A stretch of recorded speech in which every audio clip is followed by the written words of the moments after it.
Come back, take a step back. Okay.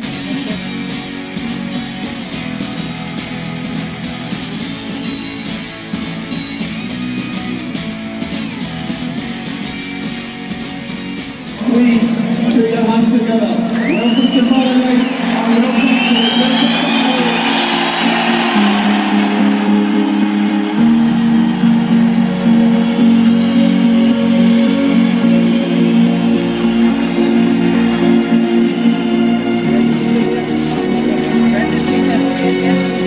My emotional attachment to the football club is obviously very strong and has been for many years.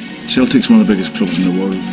And for me to come out of the Premier League, to come up to here, certainly not a step down. When I first met with Dermot and with Peter, it was obviously look to continue first and foremost the dominance in Scotland, and obviously to then look to make qualification into European football through the Champions League. That was always going to be the measure. Domestically, you have to win. Celtic were in a cycle of winning.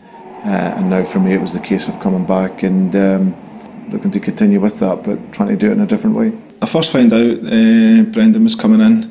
It was online actually. It was breaking news on the Celtic website, so I found out then, and I was sitting to myself thinking, Peter's done well. We've produced a great manager, and I was looking forward to working with him. When I first heard Brendan was getting a job, I was in Tenerife with my friends. I think because a few of my friends like Liverpool down in England as well, and he'd done a great job there, and for him to come up here, I think they were excited for me to work under him, and it was a great appointment, and everyone knew that straight away. You seen the reaction he got, the amount of fans who was at the stadium waiting for him, and that just kicked off the start of something special.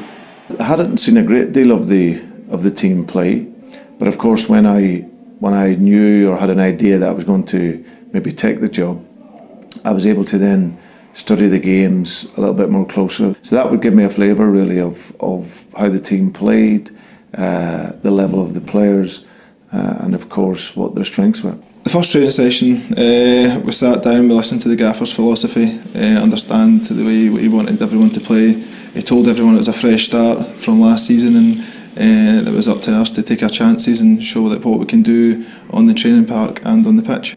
You always expect when a new manager comes in, and players, of course, they always want to show for a new manager or coach coming into the club, so you expect that.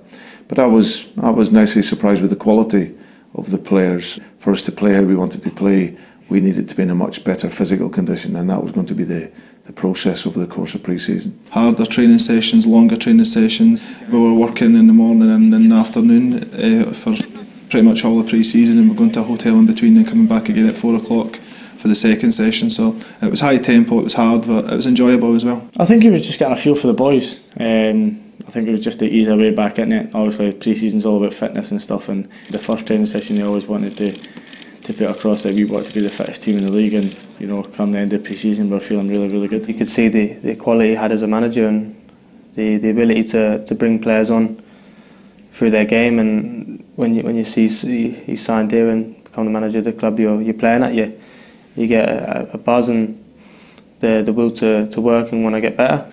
Well, he actually spoke to me straight after the first training session, just about the season before I had, and obviously there was interest from other clubs, and he was telling me just stay at Celtic and develop here, and I thought it was a great manager to work under, and all the staff were great, and as we've proved already, it was a great decision.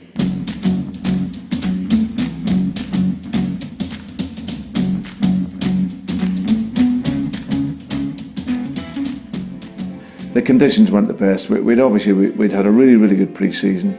We had some really good friendly games where I was able to again have a look at the players and the game situation. But of course we were playing in the qualification game of the Champions League.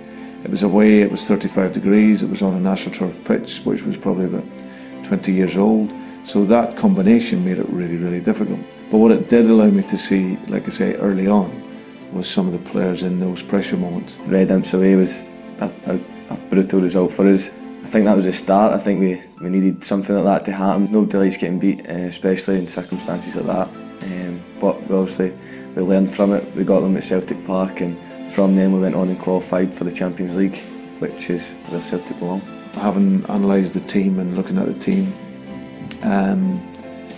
firstly, normally my teams always have a speed and are dynamic in how they play. So I felt that Scott Sinclair coming in would give us that on for a number of reasons, really. It was at the crossroads in my career where I haven't been playing, got relegated with Aston Villa, and had a few tough times. So when I spoke to Brendan, he rang me up and he just wanted to chat, and we went through all the great things about Celtic as a football club, and he just wanted to address that, he'd get my football back on track and get that love of football back. The season leading up to it, Lee Griffiths had 40 goals, which was a fantastic achievement, and the next highest goal scorer was 10.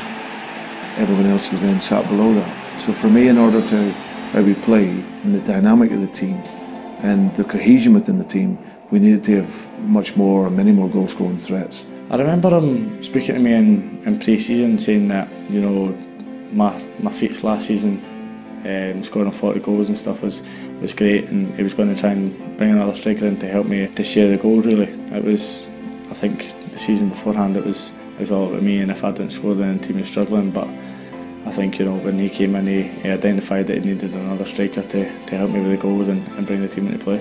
So Scott would give us that, as well as the speed, and then Musa was going to give us that in terms of his power and his strength and his ability to score goals. I spoke to him before I joined the club, and he just explained me what he wanted to do with me and the team, and how we can bring the club forward. And when I got out from the meeting, I just wanted to come and work with him.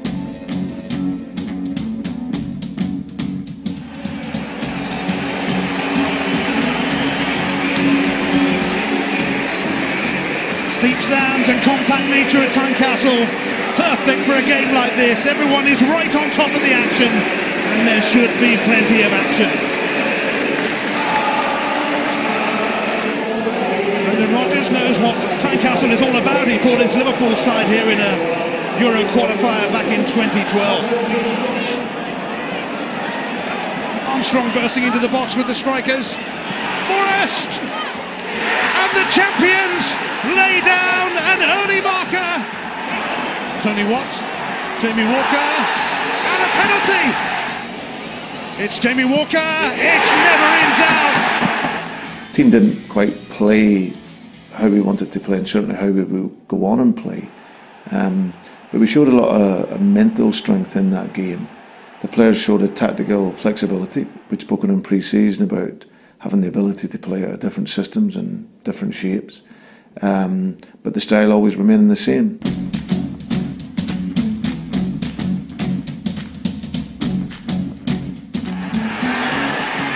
Sinclair waiting! That's the way to announce your arrival! It happened so fast. Obviously getting the MRI scans and getting everything done, and then the manager said to me that you're involved, which I didn't actually expect to be involved, and I was on the bench, and when I come on and to score the winner, it was one of them sort of moments in my career where it just changed everything around just by that moment. And that was a very, very important victory for us, because Hearts and Tynecastle is a very difficult place to go, but to start with a win, that was a good moment for us.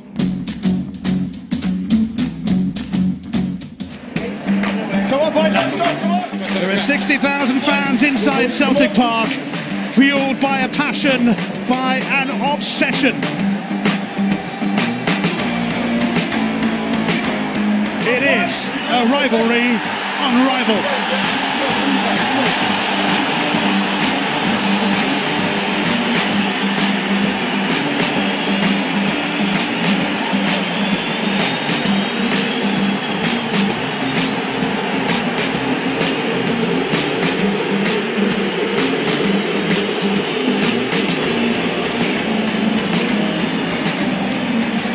The old firm are reunited. They're back, and every time it's personal. Certainly, having the first game at home was always going to be a special occasion. Obviously, there hadn't been a Celtic Rangers game at Celtic Park for up to 4 years.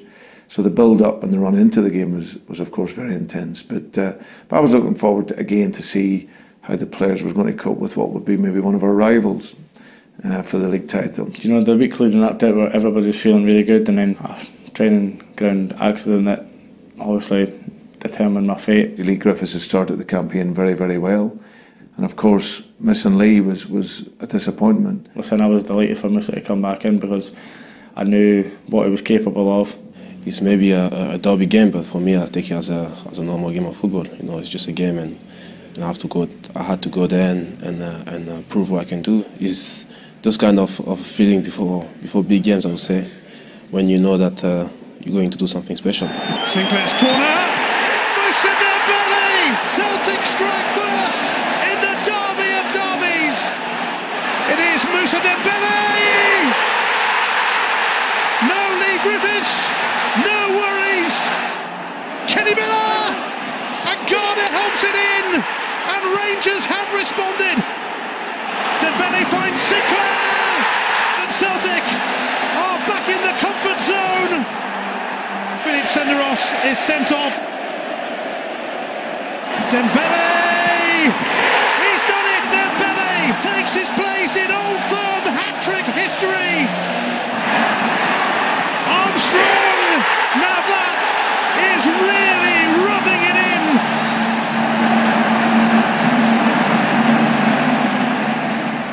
I think everyone saw what I'm capable of. You know, it was my first league goal and first professional hat-trick as well. It's something that I remember all my life, and I think my season really kicked on from that. For him to come in and score a hat-trick in that kind of game, it was a magical day for him, and you know, I was the first one to congratulate him when I was in the changing room. It was pretty clear that he came in and he made a special contribution. It was, of course, the first hat-trick in one of these games for a long time, and of course if you get a hat-trick in your first Celtic Rangers game at home, then it's obviously it's a great moment for you as a player, but for the club that day and for the team, it was a real symbol of how we could progress in the season. It was just a dream day. The fans were excellent, the staff, the coaches were all prepared well, and it paid off. So much was made of your battle with Joey Barton in the build-up to this. How was it out there? Easy, yeah, it's fine. It wasn't a problem, there's no battling whatsoever. I think it was more media. I made no issue whatsoever of it. You feel you got the better of them then, certainly given the scoreline? I think the scoreline talks for itself. I think at the end of the day it shows you how it was pretty much men versus boys. Joey done all his talking on social media, and I done it all in the park, and I think I showed him who was boss at the end of the day. And for him to come up there and saying Scottish football was going to be easy,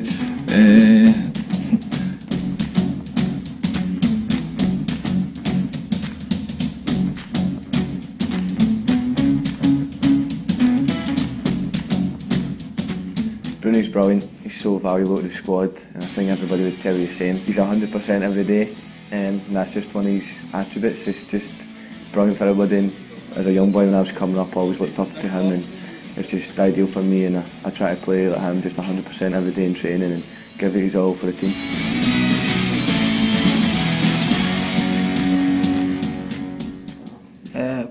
Musa. Maybe the strikers, yeah. Musa, Griff.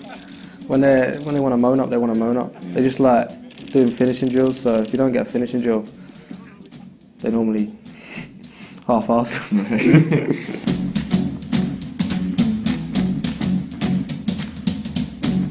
Oh, Stu Armstrong. Or Craigie. Oh, him as well. Stu and Craigie. Stu's doing a lot of granny.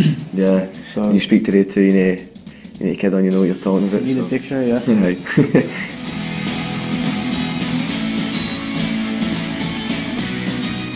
Pretty start. Could say us two. Yeah, us two. I've been with Actually, Griff's up there. Griff's worse than me. Griff is, yeah, Griff's up there.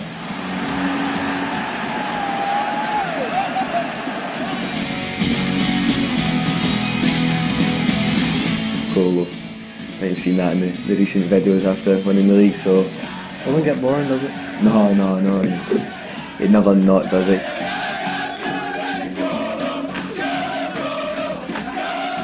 It's just every time you ask him, he'll do it in the changing room, no matter when, he'll do it.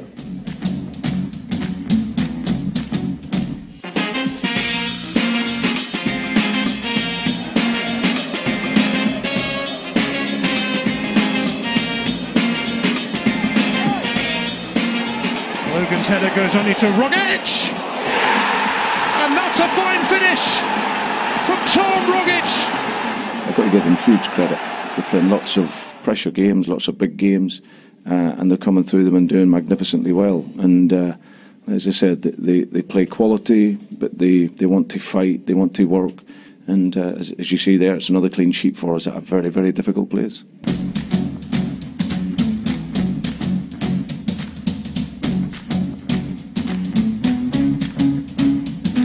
To win the League Cup, it was fantastic, especially for the Gaffer's first trophy as Celtic manager. To do it the way we did at Hampden against Aberdeen, the way we played was phenomenal, and just to get our hands on the first trophy of the season, it set the tone for our season. I think what it allowed us to do was to build up our momentum over the course of that early part of the season. But I think what was clear for us, if we could have something tangible to show for the way we were playing, the way we were working, that would then allow this cycle and this era that we were beginning to have a real positive start. More importantly, it was the club's 100th trophy, so that's always a great moment for the club. Listen, on behalf of the staff and myself, both in the stadium and outside here with me, and the players, we just want to give a huge thank you, because we do it for you, the supporters. On the back end of the League Cup victory against Aberdeen, our next game we were away at Motherwell. We went 2-0 behind, but this was the first moment where there was a real sort of setback domestically. McManus floating it perfectly to Malt. How about that for a start? This is Motherwell 2, Celtic 0. The manager's never needed to raise his voice or shout at any players. I think there has come a stage in certain games where we're winning, but you know, he's a perfectionist as a manager and he wants the game to go perfectly. Because we were changing the structure of the team, it was one where I couldn't afford to waste any time in being too emotional. It was the case of just recognising with the players, we were honest enough, we knew we weren't very good. Okay, so let's be better in the second half. I think he had full belief in us, which was important, so we had belief in ourselves and we came in the second half a different team.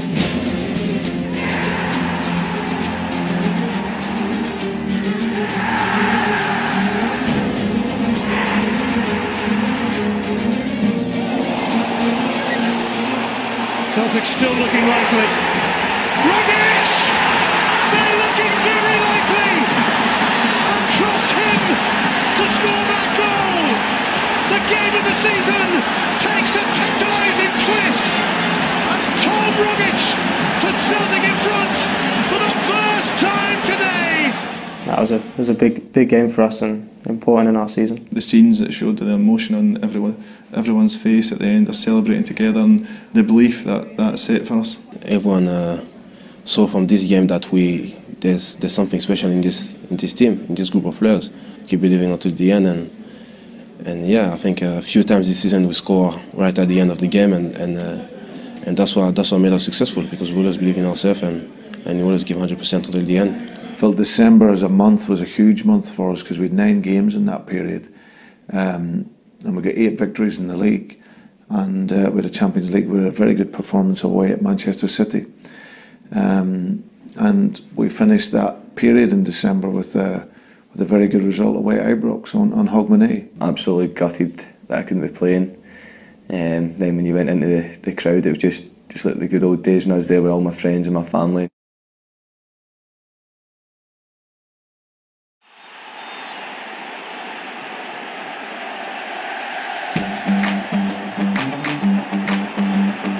Windass. Back here for Tavernier. Oh, it's in! Billy Miller fancies claiming that. Sinclair takes Dembele. He has rattled that in. And there's the goal for Scott Sinclair. The champions have turned it around. The character in the squad, the mentality, the relentlessness where we just keep pushing and pushing no matter what. We want to get results and win games, and I think it's gone from there, from obviously the manager installing that mental strength and that character to never give up, to always build, and that's what we've shown throughout the whole season. Just celebrating Celtic winning at Ibrox, there's no much better feeling than that. We had to obviously shape the team around, because obviously Claire's going to play 9 games in a month, and not to lose a game in that and to only draw 1 game is unbelievable. So I think December was a big month for us. The January break was great. We went over to Dubai, got a week with your family in Dubai first or wherever you wanted, and then we met up with the lads, and it was back to double sessions again. We worked hard in Dubai, we trained in the morning and we trained in the afternoon as well, and it was great for us to go there to get some sun as well, to relax, to take our minds off football just for even that couple of weeks was great for us. We'd re-energised whilst we were away. We'd set some fundamental principles in place that we were going to be better for in the second part of the season, and that allowed us to continue our progress.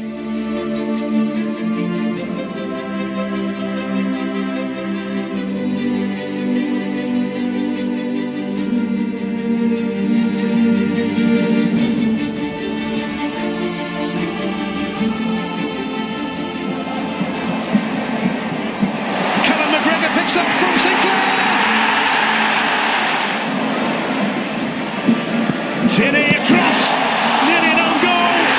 Scott Sinclair. Tierney ready to deliver again. It's Roberts. Aitchison. Penalty. It's Sinclair. It's not in doubt. 4-0. And if you're going to smash a record held by the Lisbon Lions, you might as well do it in style. If you were told you were going to break any Lisbon Lion record, what does it mean to you? Yeah, even to be in the same kind of category as that is unbelievable. As I said, everyone here's proud, and the hard work we're putting in is paid off. Dressing room atmospheres, it changed from it was more late on in games, believed that we can go on and win games. Instead of last season we were struggling after 65-70 minutes to maintain the same level that we can do for 90 minutes, and now this season it's just gone through the roof of fitness levels. Everyone in that change room, whether you're playing or you're not, you're part of the squad. It's a great environment to be in.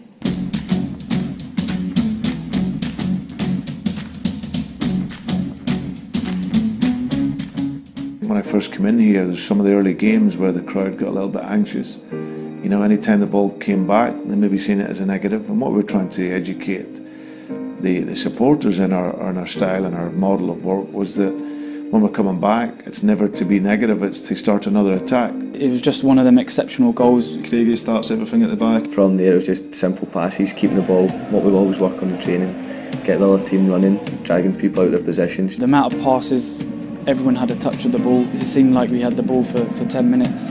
Dembele.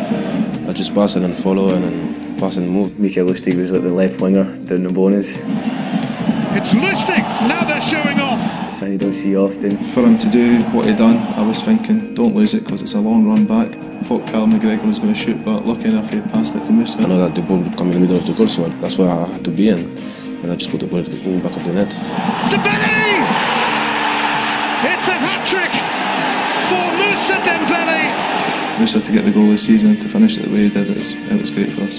The magic of the players, the quality and the confidence that they have in that period, they end up scoring a brilliant goal. And like I say, for the supporters, for us as coaches, it was great to see, because it was a real indicator of the team and the patience, but also the quality that they have.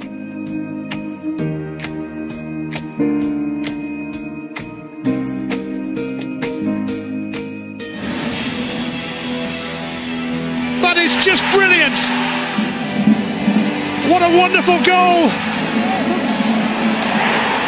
And Sinclair. It's Moussa Dembele. Armstrong.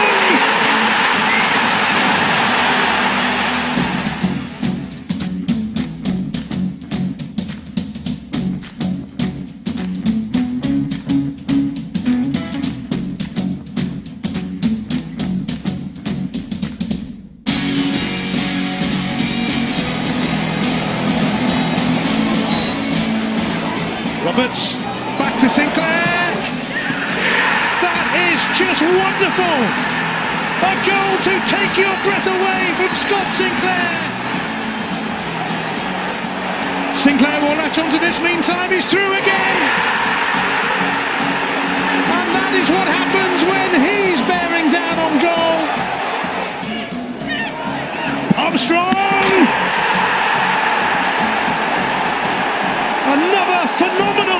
strike from Stuart Armstrong. What a season he's having. What a season they're all having in hoops. Sinclair waiting for a cross. Patrick Roberts wasn't having that. He was having his customary goal against Hearts. Here comes Scott Sinclair, and here comes a hat-trick. A pulsating performance from the champions.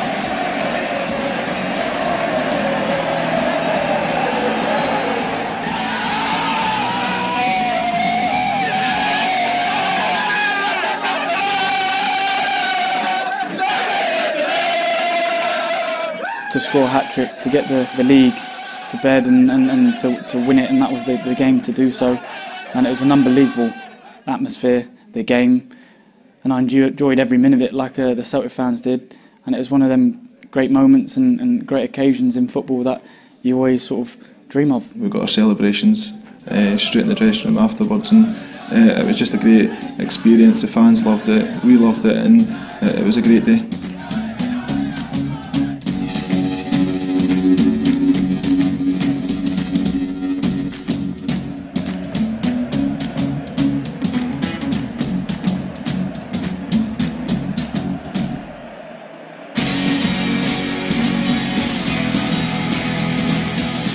What does Scott Brown say in the huddle?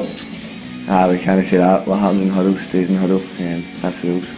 You're leaving, can you not tell us? No, what happens in huddle stays in huddle.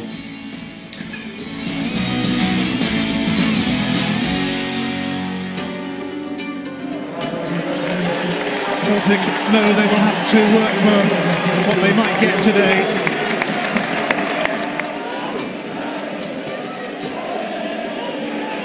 Tierney to have a go. What a magnificent finish that is from Kieran Tierney. Dow's cross. Oh, it's a terrific header from Michael Gardine. How about that for a response from Ross County?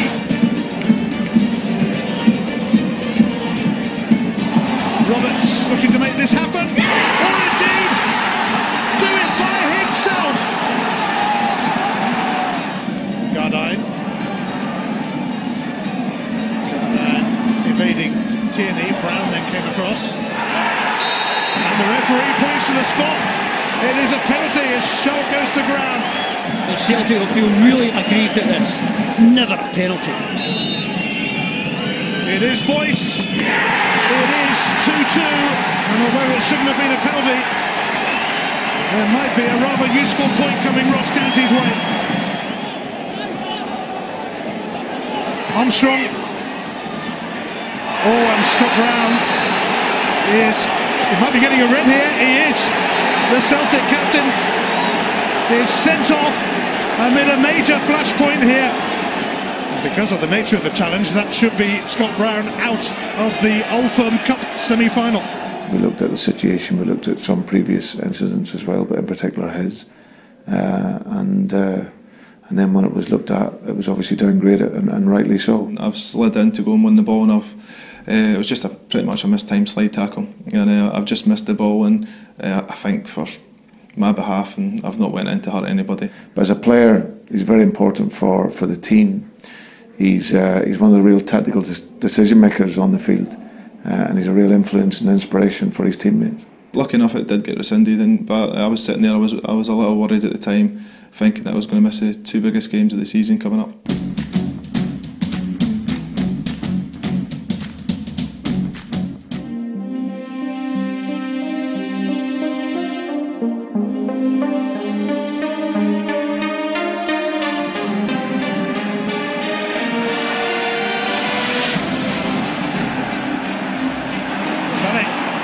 Supported here by McGregor. Talk about laying down an early marker. Tavernier looking to make up ground here, and Willie Collum gives a penalty. This is one big kick for Scott Sinclair. He's done it. Just Celtic are in a rush to reach the final now, and to send their Old Firm rivals packing. surprised at how comfortable it actually was in the first half? You were utterly dominant. No, I expected it to be like that, because we know when we turn up, our game's unbelievable. The gaffer's taking us to a new level, and the lads are all responding really well to that. Actually, a month or so before we had drawn with Rangers, and I said at the time after the game here at Parkhead, after the 1-1 game, that I felt that that game was going to be good leading into the semi-final. We played the semi-final at Hampden, performed really well, won the game, and then of course we got our next game against them a week later at Ibrox. The previous week, obviously, we played Rangers in the semi-final with Musa getting injured, doing his hamstring, and I knew he wasn't going to be fit. So I just had to get my head around that I was going to be playing, and there again, Joe will be playing in the big derbies. There's a lot of pressure on the games, especially on us, as everybody expects us to win every game, and I think the 2 weeks was really important for us as a team, and I think we got what we deserved, and the performances were great.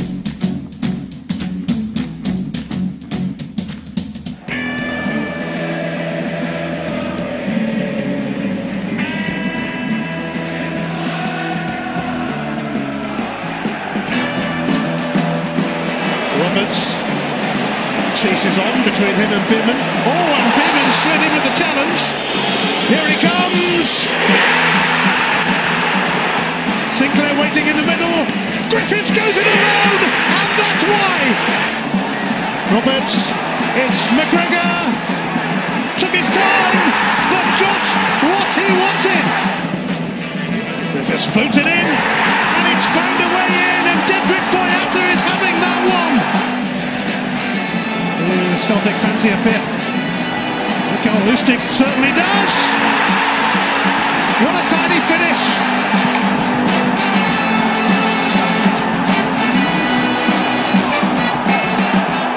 Beating Rangers is always a top point and a great feeling.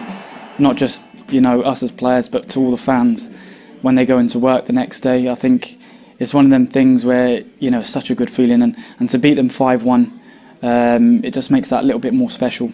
I think the challenge was there, it was laid out for us. Rangers were going to come and really press the game and really get after us in front of their home crowd, which you would expect. But how we handled that, how we coped with that, and more importantly, how we played the game was sensational, really. And to come off of the back of that game, probably disappointed we only scored 5 goals, but again, another game for history in terms of the first time that a Celtic team had scored 5 goals at Ibrox. So it was a great result, it was a great performance, and obviously a great day for the supporters against one of your great rivals. What a feeling that was. Obviously we beat them in the semi-final the week before, and we went and done that to them at their home ground, so it's a special result.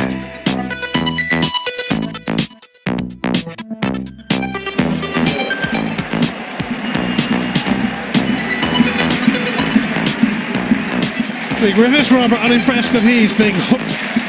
Scott Sinclair got a bad sub to bring on, and Lee Griffiths protesting to Brendan Rodgers. Well, he won't do himself any favours just having words with the manager in a very public way like that. I felt that I was playing well, and I didn't want to come off, but from another point of view, that I had to realise what the manager was doing. He was taking me off to protect me because we had 2 vital games to go. Everything got blown out way out of proportion. I only asked the manager one question afterwards, and he kind of cleared it up in the press after. It's just one of the ones that I was frustrated, but after a couple of minutes I'd realised what I'd done, and I just couldn't wait for the game to finish to go and apologise to him and the rest of the boys. At the time I didn't see what happened. It wasn't until after the game that him and the gaffer spoke and sorted it out, and there was no drama whatsoever. Griff even got a kiss for the gaffer, which the gaffer's very brave to do that. Yeah, it was something I wasn't expected, but after the game, the gaffer, he pulled my side and whispered in my ear that, look, we've got 2 more games to go, and we're going to need you fresh and fit. The game is done. We don't need you pulling up injured, and we're ready to go Sunday. Celtic 90 minutes away from going through the league season unbeaten.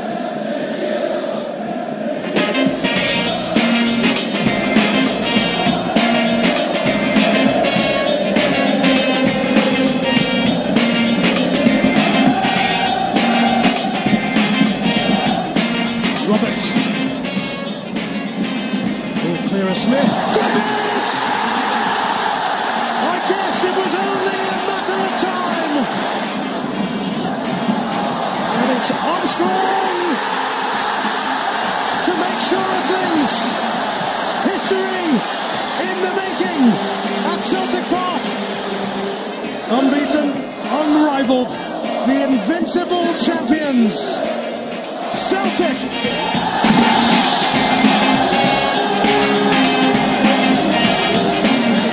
It's not an easy thing to do. Coaches, managers, players will tell you, normally you've always have an off day, but to do what they've done, it's a remarkable achievement, and it's, in words it sounds easy, but it's so difficult to do. The preparation, the mentality, the focus to keep doing that. It's a huge, huge effort by all the players and the staff and everyone. So brilliant, brilliant achievement.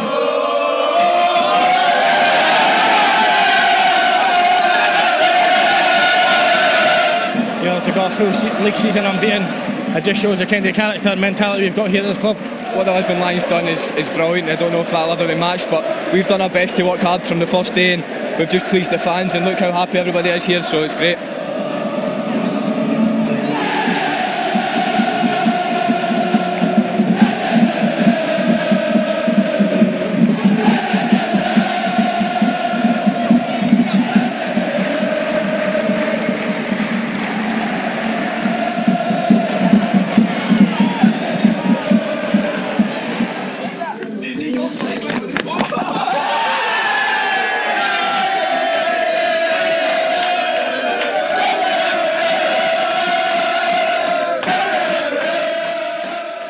We were very close to the perfect season in terms of results, but some of those draws they were key for us because you need to be able to improve. Like you say, there was games within that where our performance was very good. We just didn't quite get the results. The reaction at away at Inverness when we'd lost 7-0 to Barcelona. And that was another key factor for us. In 6 of the games that we played in the Champions League, the 5 times after those games we were away from home. And coaches and managers and players will tell you that's never always easy. But in the main, we got a great reaction from the players from that. But over the course of those games that we drew, over the 47 games, to have won 43 of them. And to have gained 4 draws, all of those that could have been very easily avoided, but always there to allow us to grow for our future.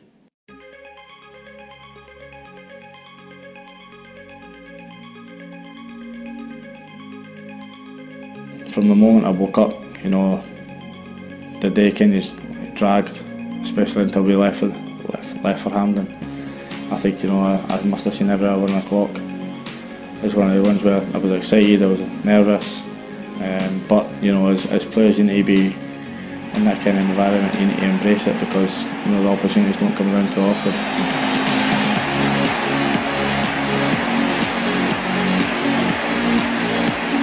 They got a corner and it was my man that scored, which I held my hands up straight away, and I knew as soon as he got a yard on me he was scoring.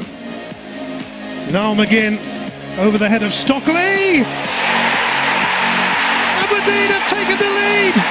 Johnny Hayes has given Celtic something to think about. Advantage played.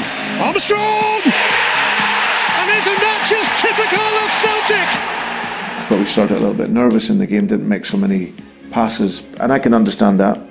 It's as much as you asked your players, there's always going to be a human side to it where there is a little bit of nervousness, and I just think we just lacked that little bit of patience. It was a very emotional, stressful game, to be perfectly honest, in the first half, and we've not really played our proper game. We came out, Aberdeen pressed us high up the park, caused us problems, to be fair. We reinforced at half time about if a team is playing against you in that style and we're 7 out of 11 players are man marking you, you have to wear them down.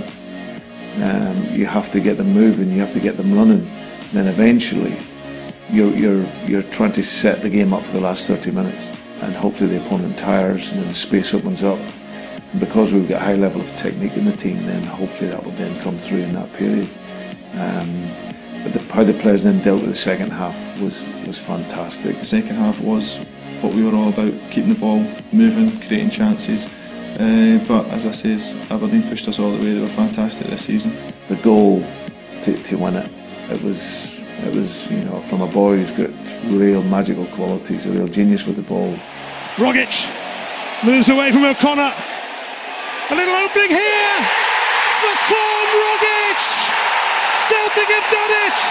They always seem to do it, and trust them to surely have the last word this season. The scenes after the game, it was emotional. Going into the dressing room, it was phenomenal, and to see our fans celebrating and to go a season unbeaten and get the treble, it was things that only dreams can be made of. There's got to be so many young supporters in the stadium that day that this is their first feeling. They'll have grown up, they've heard the word treble mentioned, and then they've actually, on that day, they lived it, and it's something that'll stay with them for the rest of their life.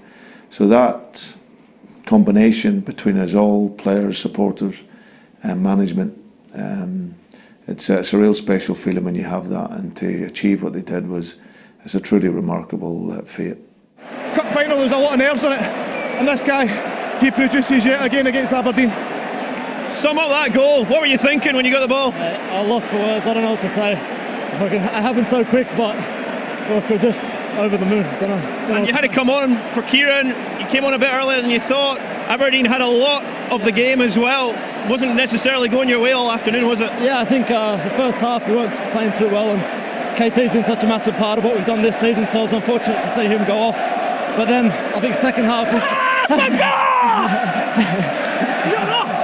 Scott, I've got to ask you, an undefeated domestic season, you are going to lift the Scottish Cup as a treble-winning captain. What does that mean to you? This is the best feeling ever.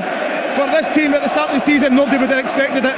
The gaffers came in, changed their philosophy, and we've stuck by it. The pitch at Hampden's helped today. We've been able to keep the ball, but this feeling, it's going to last a long, long time. And for the season, what we've done, we deserve this. Yeah, it was a roller coaster day for me. I got elbowed in the mouth, a couple of wobbly teeth and a broken jaw. Not ideal, obviously, gutted to have to come off. I was doing everything I can to play on, and I spat my teeth out if I could have played on, but the doctor didn't advise it, so I had to get rushed straight to hospital, and the dentist was brilliant with me. He performed surgery to straighten my teeth back up and put stitches back in my lips and my gums, so I was very grateful for him. Then he rushed me right back off, and I'm not sure if he's got a speeding ticket or not, try to get back to Hampden in time, but it was magic then. As soon as we got to Hampden, the security guard didn't let us in the gate, so I had to run out the car myself with the physio, run through all Aberdeen fans leaving in agony, getting a few pelters and abuse off them, but as soon as I ran in the stadium, ran down the tunnel and just turned around, I seen everybody lifting the cup. It was worth everything, and I'd have took that any day to win the treble, and just going up there for me, lifting that cup, I was full of emotions. I think you could see that, and the cheer I got off the Celtic fans, and it was special for me, and to see after it Paddy at the top as well, it was an emotional day for me. You hear the phrase a lot that it means the world to you, but I think, to go the entire season unbeaten, win the domestic treble, nobody would have thought in their wildest dreams that would have been possible. I think when we look back at sort of how the season's gone, I think it's just a massive achievement to be part of history, and not only that, just the way we've done it. I think the characters, the mentality, and everyone in the team. We show week in, week out why we're winners. To go all the way through the season unbeaten and to win the treble, it's unbelievable.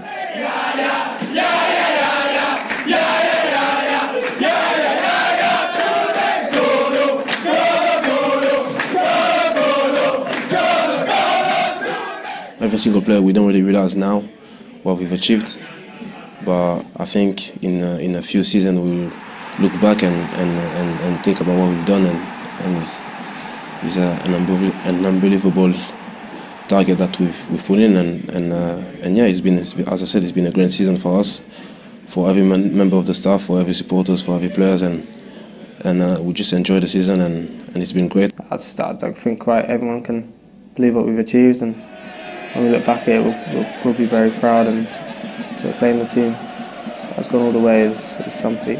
Reflecting on the treble win, here's hoping we can do it again. It'd be phenomenal for us to do it once, for me to be here 10 years on my 10th year as well, and the Lisbon Lions 50th year anniversary, and it just makes everything more special.